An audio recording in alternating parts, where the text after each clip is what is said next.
And as I said, I'd like to introduce Paul McEnroth from our Brisbane office, who'll be presenting our webinar today in our series on trusts.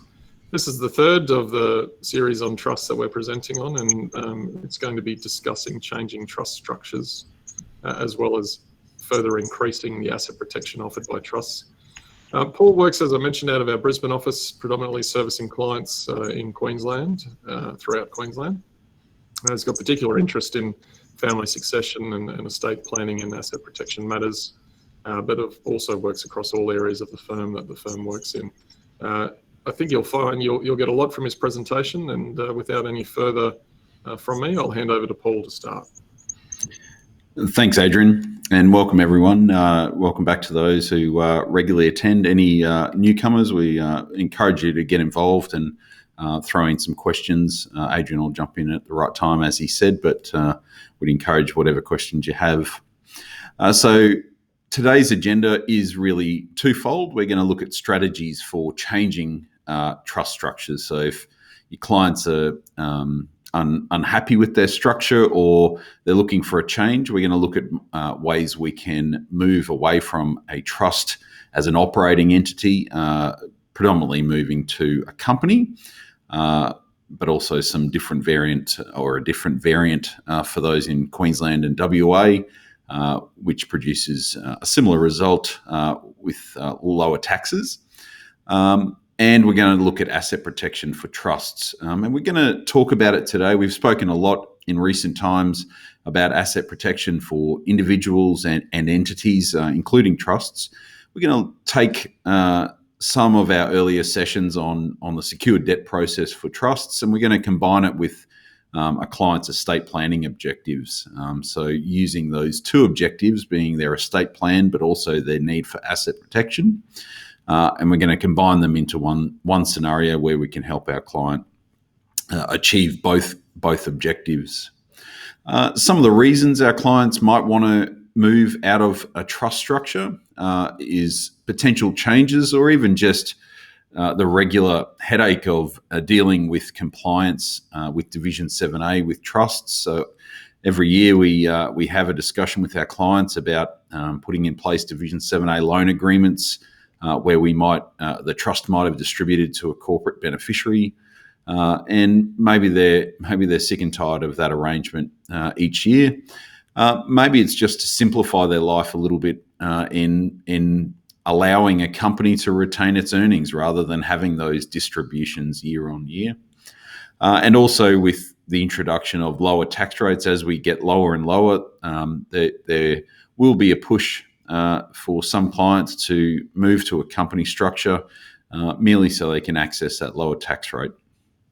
So there's some of the motives that clients will have for changing structures, and we're going to look at the ways they might go about doing that.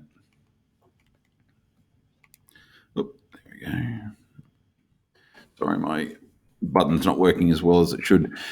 So the first option we're going to look at is using what is a Subdivision 122A rollover. So what that rollover looks like, obviously the diagram on the screen, is that the trading trust transfers all of its business assets to a new company. And that new company issues shares in the trading trust, shares in the company to the trading trust in consideration for the transfer of the business. So in this scenario, there's a long list of requirements. We've tried to boil them down into these 6 bullet points. So we have a disposal of all of the assets of the business to a wholly owned company. So that the trading trust must wholly own the company at the end of the disposal. And what that effectively does is says, well, the trading trust owns this business. We're going to allow it to restructure that business into a company structure, but it has to be the sole owner of that company. And that makes sense because we're not paying capital gains tax on the transfer. So therefore, on the way through, we have to have the trust then be the sole shareholder. Obviously, that leads into the trust must own all of the shares immediately after the transfer. The shares have to be non-redeemable. So what we're really talking about is just having ordinary class shares in the company, although that's not completely accurate that we have to have ordinary class shares, but effectively they have to be fixed rights that are not redeemable by the company. The market value of the assets that we transfer must equal the market value of the shares at the end of the transfer. So what that really means is these type of restructures are done where we establish a brand new company. It's not entirely necessary that is the case, but that's generally how it is done because it becomes a little bit more complicated if we have an existing company, if that company has assets. And the trading trust that we transfer from must be a resident trust. So if we meet all of those requirements and we make sure our documentation meets those specific requirements, and obviously we've just bullet pointed them for you, we haven't gone into the detail, then we will be able to transfer all of the assets of the business from our trading trust to a company, which going forward, if it meets all of the small business tax rate requirements, well, it will be taxed as a small business entity. It will also then be able to retain its earnings rather than having to distribute all of its income each year, which generally helps clients deal with their Division 7A compliance. Going to a company is not the panacea for all problems with Division 7A because, as we know, clients spend their money in a business as if it were their own, with little regard for the tax at the end of the year, and you probably spend a lot of time trying to educate them every year that because the business paid the school fees, well, someone has to pay tax on that amount of money. And those problems don't disappear, but it is somewhat but a little bit easier to comply with Division 7A in those circumstances. The next option is looking at, well, our trading entity as a unit trust. And in this scenario, there is a rollover in Subdivision 124N, which allows us to roll over the assets of the business from our unit trust to a new company. And provided our ownership interests are the same in each entity, so in this case, we've got a scenario where we've got Trust 1 and Trust 2. They own 60 units and 40 units respectively in the unit trust. Well, they need to own 60% and 40% of the shares in the new company going forward. So again, some of the requirements are, well, we dispose of all of the CGT assets of the unit trust. And both entities, being the unit trust and the company, need to choose to apply that rollover. And all that really means is both parties say that the rollover occurs, because as we know with a rollover, it's really a deferral of taxation. So rather than on a transfer of the business assets there being a capital gain made, well, that capital gain is deferred until New Trade Co, our company, sells those assets. So because we've deferred it, we take across the cost base of the assets in the unit trust across to our new company. And in order to do that, both parties need to choose that the rollover applies. The transferee, in this case, can't be an exempt entity, can't be a charity, for example, or a not-for-profit. It must never have carried on commercial activities. So what we're talking about here is really just a brand new company established for the purposes of this rollover. It must not have any CGT assets other than a small amount of cash or debt, and it can't have any losses. So again, a brand new company meets all of those requirements. It may be that the company is established with one share each, and in that case, there would be a small amount of cash, being the subscription amount of $1 per share, so $2, and it hasn't met any of those other exemptions, I suppose.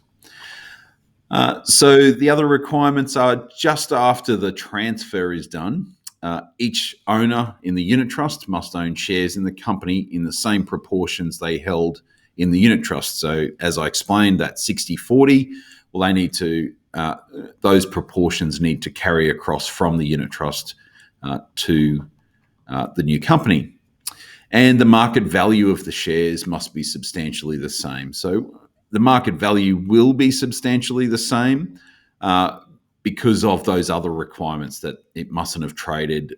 There can only be a really low amount of cash or debt in the company. And probably the next bullet point, that there can be no more than 5 very low value shares on issue before the transfer. Well, if that's the case, then that will assist in meeting those other requirements, particularly that market value requirement.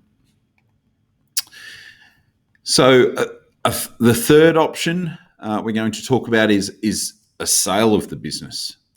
So the trading trust might actually sell the business to a new company. Now, this provides us with slightly, a number of benefits that aren't there in the first two options. But obviously there are strict requirements as to when this will apply. It will give us a higher cost base in the new entity, and there's no real restrictions on what that entity structure looks like. So we may use a different trust as a shareholder in that new company, or we may use multiple trusts.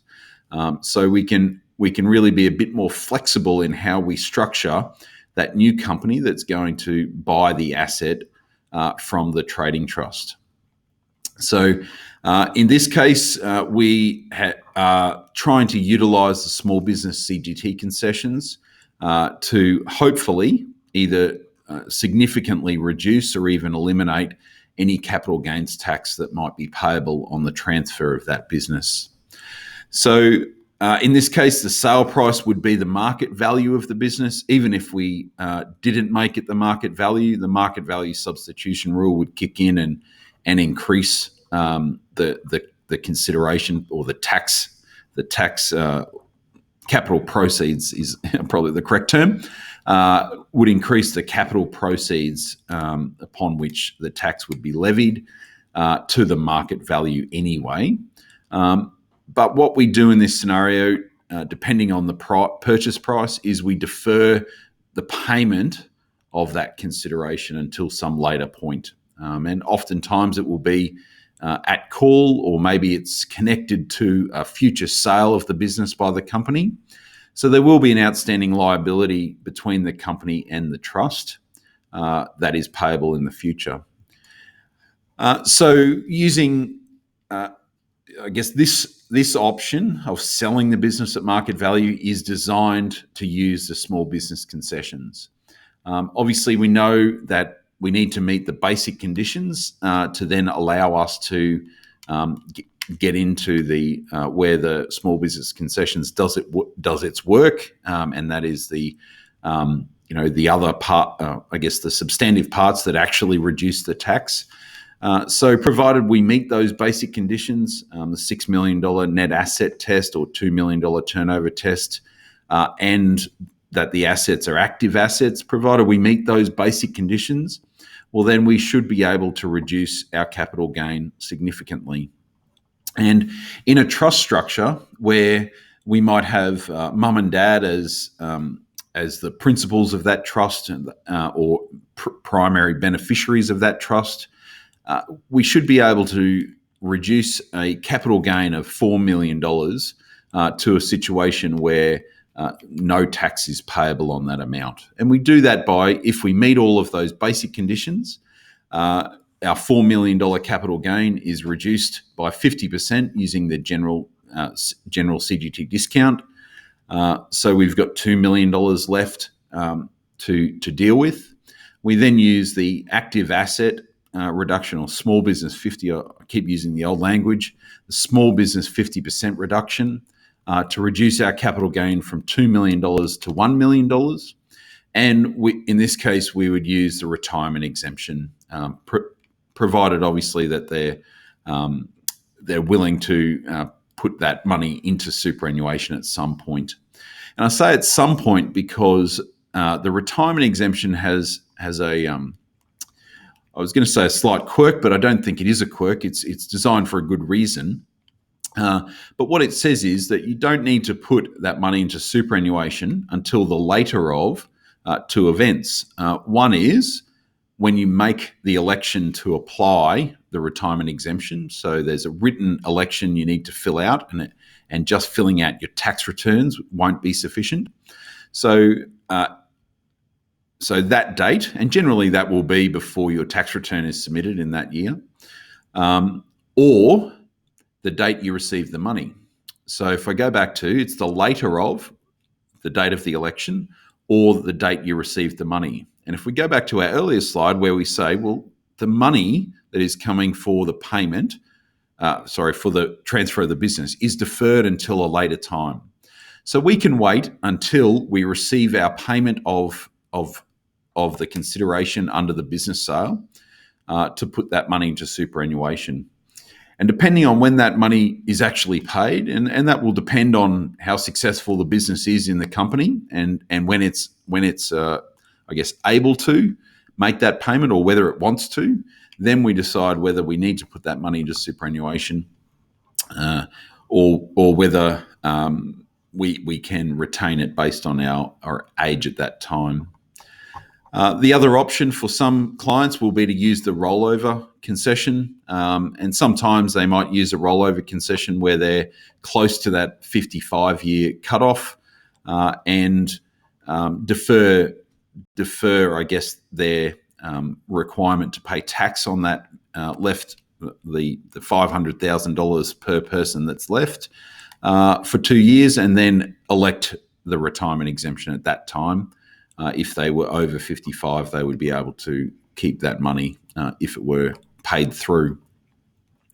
So using the small business concessions is obviously a significant plus for us. One, because we get to increase the cost base of the assets in the company. So if the company sells that business going forward, it would only pay tax on an amount that amount over $4 million, as opposed to under the rollover, the cost base goes across. So often the cost base will be fairly low, so the tax would be payable on the full amount. So if they sold for $5 million under a rollover, they would pay tax on that $5 million, assuming no cost base. Whereas under a sale using the concessions, we sell the business for $5 million, and our capital gain is only based on the $1 million difference between $1 million and the $4 million we sold for originally. So it has significant benefits if we can use it. Now, the main inhibitor to these in Queensland and Western Australia certainly is transfer duty, and talking to clients regularly about these types of restructures. Generally, we can say, well, yes, you get a rollover under this section or subdivision of the Tax Act, but on a business that might be worth $3 million or $4 million, the tax on that could be a couple of $100,000. Transfer duty. Clients are just unwilling or unable to pay that. So in Queensland and WA, we look at different options. Transfer duties are not an issue in New South Wales and Victoria, unless the company is land rich. So they have different values for land in those states. But I think New South Wales, from memory, is 2 million and Victoria is 1. So unless the trust has land that's being transferred, it won't be an issue for those states. So in Queensland, the alternate option we look for is what's called a limited partnership. And the first question I pose there is, well, what if part of your business is in Queensland? And I say that because a recent client inquiry through an LRC member had a significant part of the business was in Queensland, but the business was housed in Victoria. Had other outlets across Australia. And the answer is that, well, stamp duty would be applicable in Queensland on and there's some calculations that happen. But what they thought might have been, although this LRC member was attuned to it, but often we might think, well, Victoria doesn't have transfer duty, therefore it won't really apply. But in this case, well, if there's part of the business is in Queensland and the assets are housed here, then there will be transfer duty. So in a limited partnership, the form it takes will have one or more general partners and one or more limited partners, and each of those roles is different and distinct. A general partner generally has the same legal position as a common law partner. So they are jointly and severally liable for debts of the partnership, and they have the authority to bind other partners. It's rare to have, certainly in any of the restructures we've done, more than one general partner. So some of those positions don't really matter. But certainly in America, they'll have limited partnerships with many general partners. But the theory is the same. But in practice, we generally only have one general partner. Limited partners, though, will have many limited partners. And I've just finished winding up a limited partnership that had 5 limited partners and 1 general partner. The limited partners have limited liability for the debts of the company, of the limited partnership, I should say, in the same way that shareholders have limited liability for the debts of the company. They have no management authority and they have no ability to get involved in the management and running of the business. They're only liable for the debts to the extent of their investment, and that's the same for shareholders. So shareholders are only liable to the share capital they've either contributed or they're required to contribute. If they're partly paid shares, for example, they might have to pay the unpaid amount to meet the debts of the company, but no further than that. So the reasons we might recommend a limited partnership is the tax attributes of that partnership. And Division 5A of the 1936 Act, in short, taxes a limited partnership as if it were a company.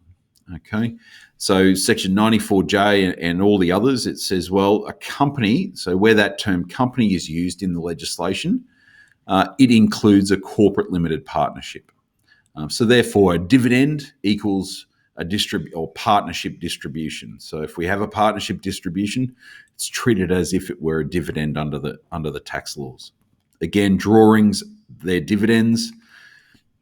A interest in a partnership is treated as a share, and that's relevant, I guess, for a sale of a partnership interest and access to small business concessions.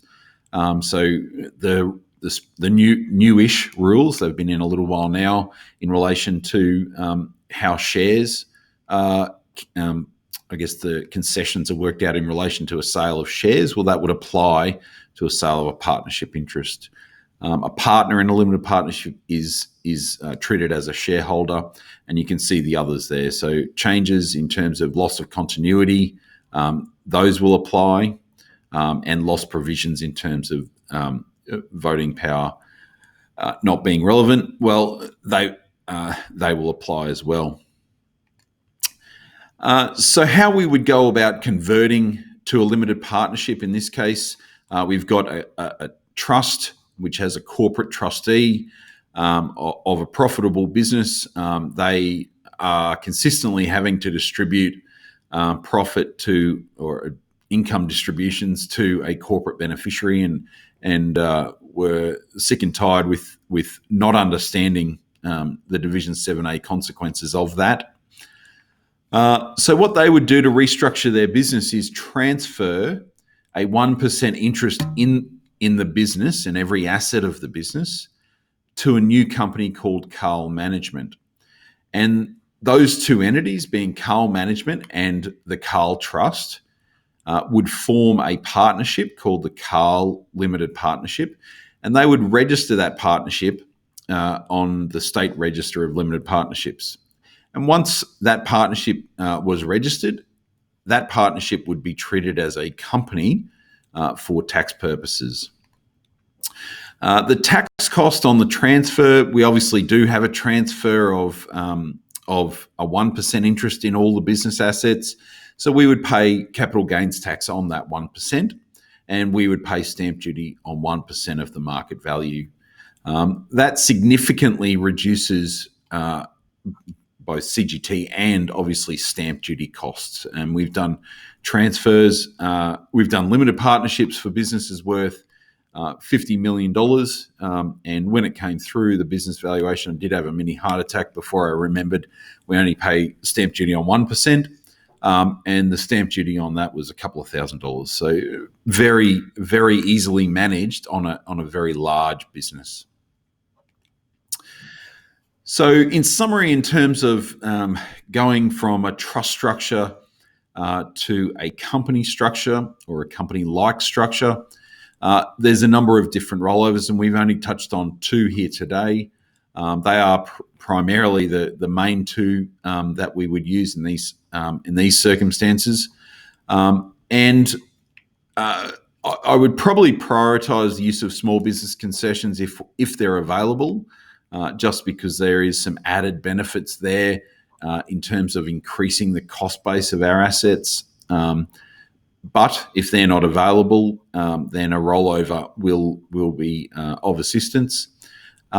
If we're going to convert our trading trust, if we're in Queensland, we should think about, or WA, we should think about converting our trading trust to a limited partnership if those tax and stamp duty costs are too expensive.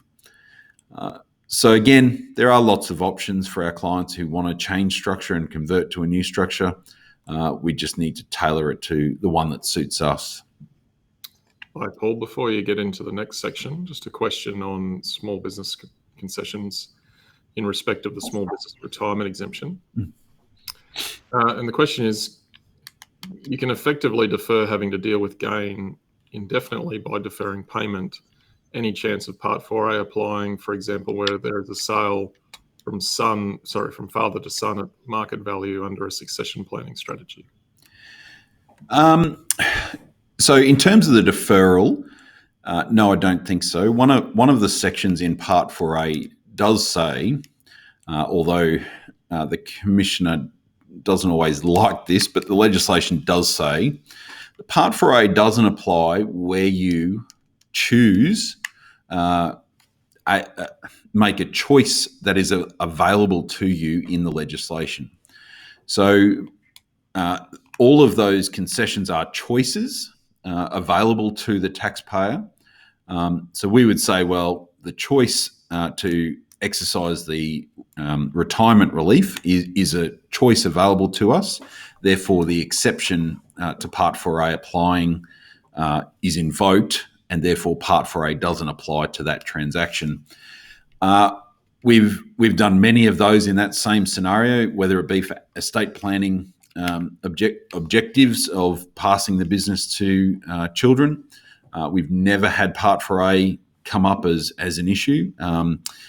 Perhaps if Part 4A were to apply, it might be if, for example, you forgave the amount, that might be an option, but I think that would be rare. Adrian, did you have any other thoughts? Oh, I agree with what you say about Part 4A. Part 4A aside, just make the comment that you'd want to be careful in how you documented the transaction, because if you had something like a normal vendor finance loan agreement or just a normal loan agreement between father and son, there could be an argument to say that you've received consideration in the form of your rights under the loan agreement. So then you have an obligation to make the payment under the retirement exemption.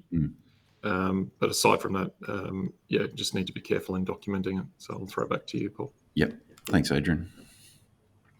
So this is the second part of the paper. We're going to talk about trusts in asset protection, but I've tried to change it up a little to add in some estate planning objectives that which are quite common for us that we would look at. Well, a client would come to us with an estate planning objective, and we might highlight to them their asset protection deficiencies. So we might come up with a estate plan that helps fix those asset protection deficiencies in their structure. So this scenario, we've got Bill. He runs the Outback Food Trust, and it's got a successful chain of grocery stores, and it's got a commercial property with no debt. So immediately we've got the fact that there's a commercial property in this trust with no debt, mixed with the business itself being run from the same trust. Well, we've got an asset protection problem there, because if the business fails, well, the commercial property then is at risk in an insolvency situation for the business. Obviously, supermarket chains in rural towns, they will fluctuate depending on how far the big chains go to push out those smaller regional grocery chains. So that's probably part of the reason that this client comes forward.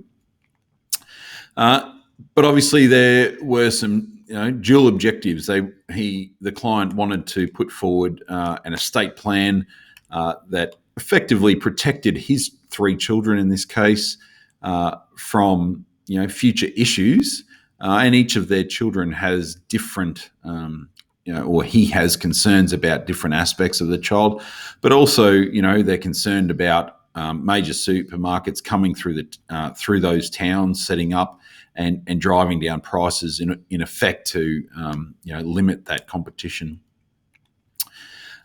So Bill has 3 children, none of whom want to take over the business. They're not interested in residing in those rural communities and have gone off to do their own thing. Bill's concerned about one of the children being in a volatile relationship, and whether the relationship breakdown might have an impact on what assets Bill gives to Jack going forward. And generally concerned about all 3 children's asset protection going forward as well. Client doesn't have a lot of personal assets, but they're the sole controller of that trust. So the solutions we would look to put forward for Bill is talk about trust-to-trust secured debt. So we have been through this a few times in recent months, but we'll rehash a good strategy to protect the equity in his Outback Food Trust.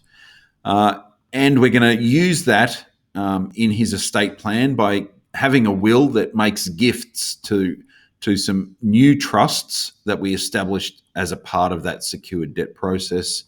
Obviously, in any estate plan, we look at enduring powers of attorney and binding death nominations, which we're not going to talk about a lot here today, but obviously they would be a part of his estate plan. So the secured debt process is used where we don't want to move the asset. Now, we talked earlier about stamp duty being a main prohibitor for action. In this case, if we wanted to move the commercial property, the stamp duty would be in the order of $100,000. So that's pretty prohibitive for him, for Bill, to transfer that asset to a separate trust in circumstances where he's not selling the asset, he's just transferring it. He'd obviously pay tax on that as well, CGT. So that's a reason we need to look to other options. And what we do is, using the secured debt process, is look to protect the value of that asset rather than actually moving it and having those associated costs that come along with a transfer. So we always look at, the before. So we've got a business valued at $2 million. We've got a $1 million bank debt. Our commercial property is valued at $800,000. And our liabilities are nothing attached to that. Obviously, the business debt would be probably secured in the form of a mortgage over that, but we could probably negotiate to release that if possible. But in total, we've got $1.8 million at risk in terms of value if we had to sell up. Again, we talked briefly about this traditional approach is, sell the asset or transfer the asset to a new trust, or in this case, 3 trusts for the children. We'd pay CGT. Stamp duty, we could mitigate that with a special process in Queensland, but in other states, I think I overestimated earlier, $30,000 odd on $800,000 property. Most clients don't want to front up with that amount of money just to satisfy an asset protection goal. So what we're going to look at is establishing 3 trusts here, one for each of Bill's children. And that will help both as an asset protection device, but also help those estate planning goals of splitting the estate equally amongst those 3 children. Now, even if we call them the Sally's Trust, Ben's Trust, and Jack's Trust, Bill will be principal beneficiary and the sole controller until his death. And then his children might take over control of that trust, either by themselves or ideally as a group, or perhaps with a trusted advisor, or like an accountant or financial planner, or an extended relative or something like that. And that helps with defending against challenges in the family court where there is dual control and or an independent party who's involved in the control of those assets. So what we would then do is work out, well, what is the equity in all of these assets? So both Bill's personal assets, which we've said are nominal, but there's probably some value there, and in the Outback Food Trust, which is our predominant asset. So we work out the equity, which we said earlier was $1.8 million, and we make a gift equally amongst those 3 trusts. And those trusts then lend that amount back to the Outback Food Trust and to Bill, and take a security over the assets of the trust and Bill's assets. The only true way to get asset protection, we can move our value or the value of our equity from Bill or the Outback Food Trust to those new trusts, but without having security in place, we're no better than an unsecured creditor or a claimant on the estate late if Bill passed away. But if we become a secured creditor by the form of a registered mortgage or a registered security interest in personal property, then we elevate ourselves ahead of those unsecured creditors. And in this case, we would be the second creditor behind the bank, most likely. There may be other little creditors here and there, supply creditors to the supermarket, for example. But it is possible to maneuver our way up the security food chain by effectively paying out our other secured creditors and having them release those securities and working our way up the security food chain. Priority of security is important. We've got 3 trusts here, so we don't want the way all security works in terms of priority is that you get priority if you're registered first in time. There are some exceptions.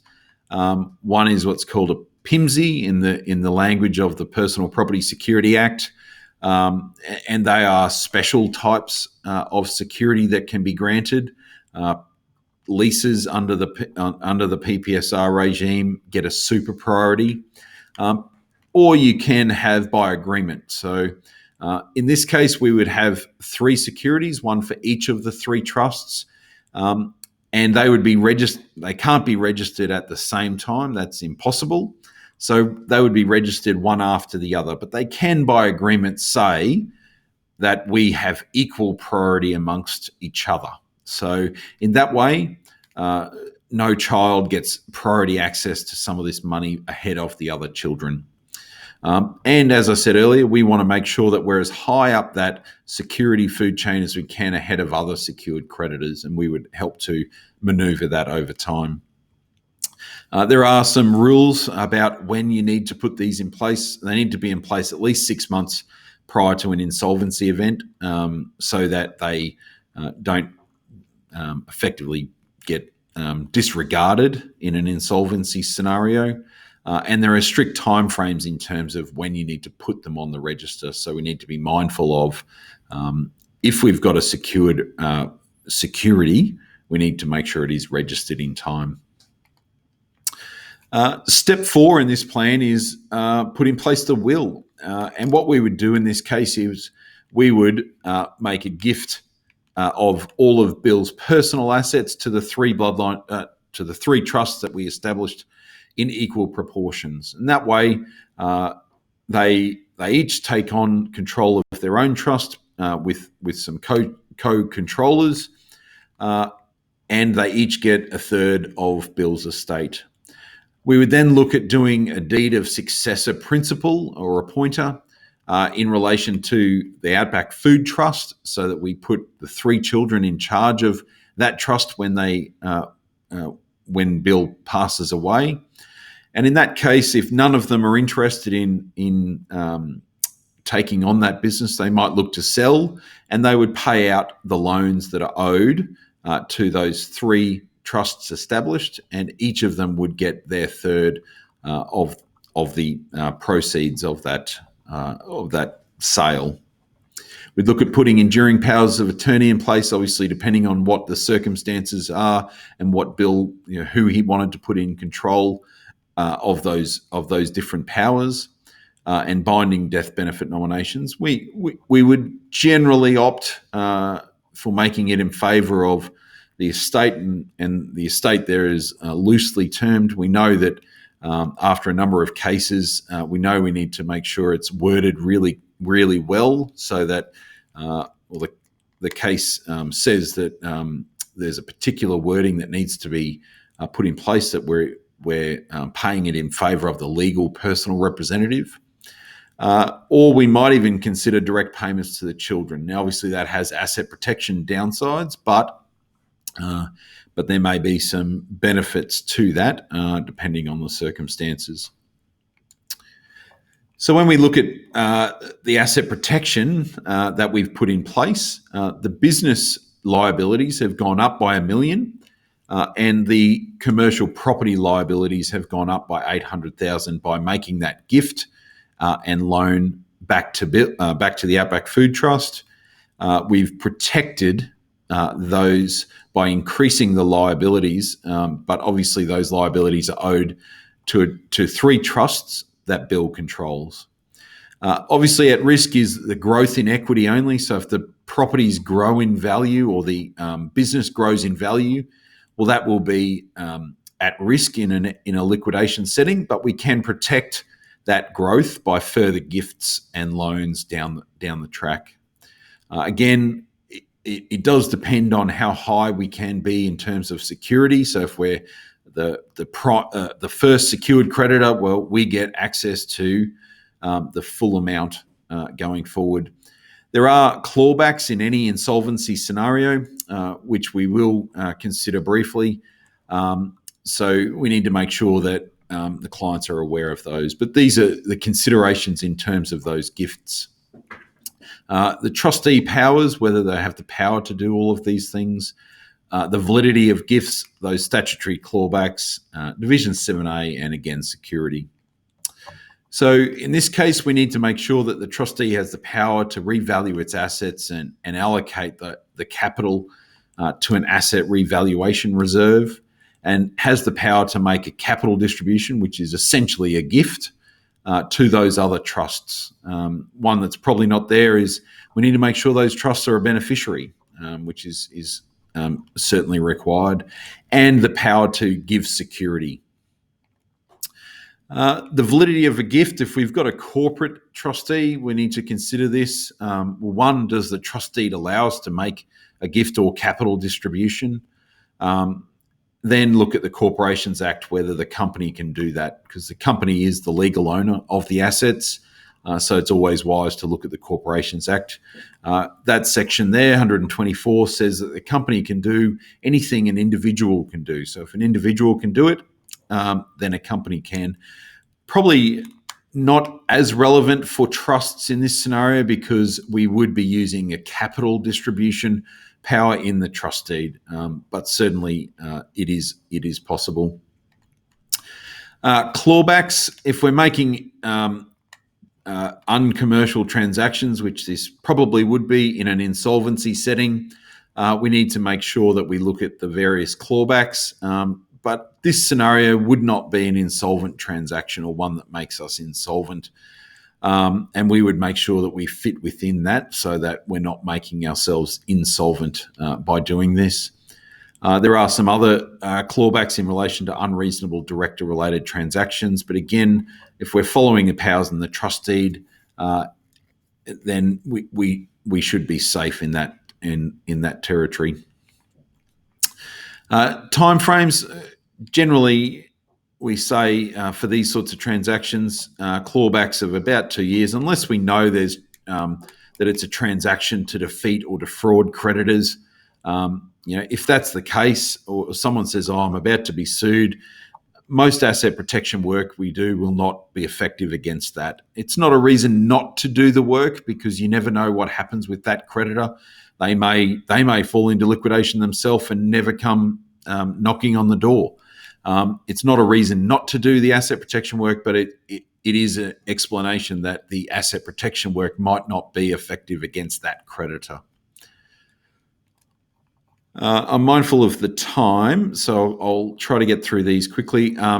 In terms of clawbacks for unreasonable director-related transactions, that's whether you're solvent or not. 4 years, which lines up pretty well with the clawbacks under the bankruptcy for gifts by individuals. So 4 years is about the time frame that is relevant for most clients, whether they be corporates or individuals. One of the areas to make sure we're covering off on is Division 7A compliance. So we're making a capital distribution from a trust in this scenario. We need to make sure that there's no unpaid distributions to a corporate beneficiary because we know that Subdivision EA or EB says that we can't make tax-free distributions in the form of payments, which this would be, where there's an unpaid present entitlement in favour of a private company. So if there's unpaid entitlements to a company, we need to make sure we deal with that before we make this capital distribution or gift under this secured debt process. The question that gets asked just about every session is, has this been tested in court? What can you tell me about the effectiveness of it? The answer is, from a personal scenario, I've never had a matter go to court yet, but the firm certainly has. And the thing we always say is we've never lost an asset from one of our trusts or one of these types of processes. There was a case in the High Court a couple of years ago now, which largely mirrored what we would do, although we would do it differently, and we say in a better way, where in that case the trust had shares as their only asset. They made a revaluation of the shares to $3.9 million or thereabouts, and there was a resolution to credit that amount in favour of Mr. and Mrs. Nemeski. Mr. and Mrs. Nemes. So what that did was it just credited in the books that amount, $3.9 million, in their favour. Where our process differs is we actually pay that amount by using a bearer note. So that would have helped alleviate some of the concerns that were evident in that case. And what was granted was a charge in the old language. Now we talk of security interests. So they granted a security interest over the trust assets in favour of Mr. and Mrs. Nemes.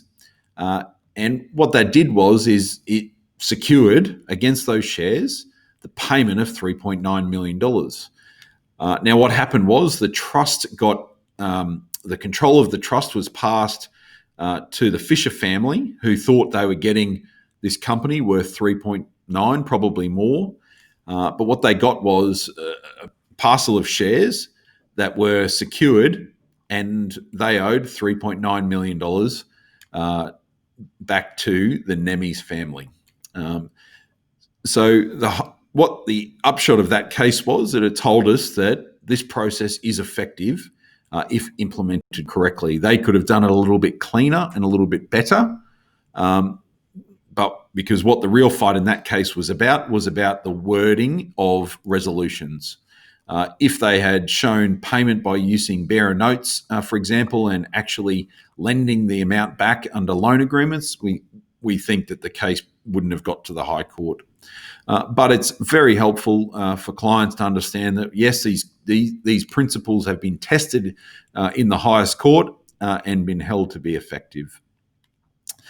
So that's always good when talking to clients. So I guess the biggest thing with asset protection is getting in as early as possible to start that time rolling on those clawbacks, so that we're not doing it before or as a problem is arising.